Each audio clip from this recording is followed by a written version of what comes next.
Hi, welcome to e-learning course on interview skills. I am Jesna and I'll be your guide through this course. Now that you have completed your degree or post-graduation, you would be on the lookout for a job. Listening to everyone around you who have attended interviews, you would be fearing about how to get this interview session. So let's find out actually what's an interview and what are the skills that are required and how you can mentally prepare yourself to face these interviews. So let's see what's an interview. An interview is the most fundamental level, a meeting between strangers. This is something that you may want to always keep highlighted in your mind when you are preparing yourself for an interview. And oh yes, this would be a short span of time that you will need to utilize to the utmost to make your first impression as a good one. An interview is always a two-way process, but in reality, particularly early in your career, it may seem that all the power is in the hands of the interviewer. It can feel like you as a candidate are being judged and weighed. But as I said earlier, it's a meeting between strangers and interview is a two-way process.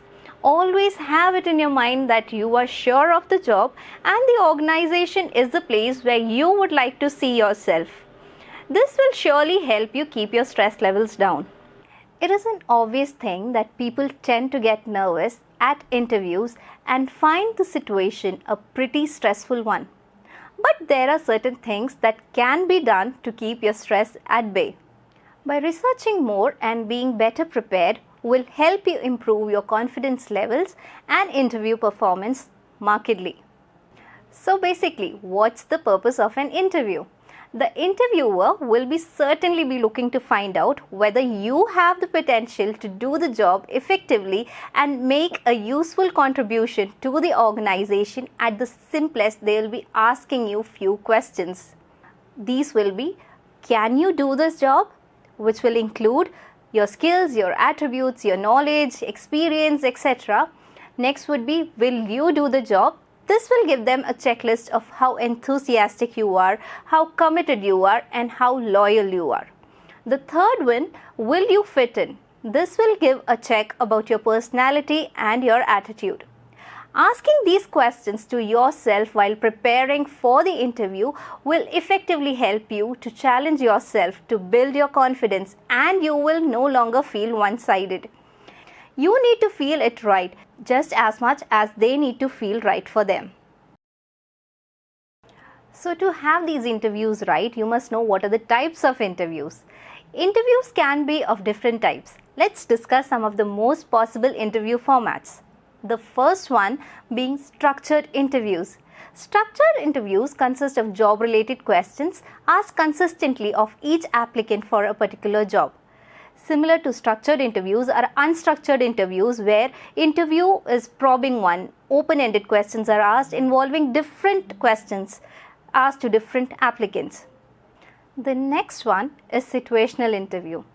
Candidates are interviewed about what actions they would react to a hypothetical situation today or tomorrow.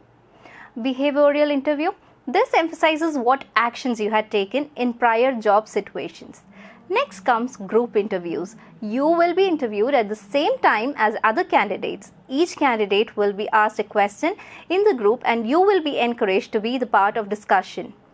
Stress interview. In a stress interview, the interviewer seeks to make the applicant uncomfortable with occasionally rude questions. It intentionally creates anxiety to determine how an applicant will react to stress on the job. Next one is panel interview or board interview. A panel interview, also known as board interview, will include a team of interviewers who interview each candidate and then combine their ratings into a final score. Formal face-to-face interview. Typical employment interview where the applicant meets face-to-face with the recruiter.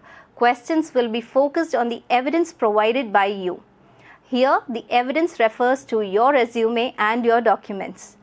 So the last one are the telephonic interviews. These are being used increasingly by employers as a way of screening candidates to see if it's worthwhile asking them for a face-to-face interview. Telephone interviews are very challenging as all the visual cues are absent.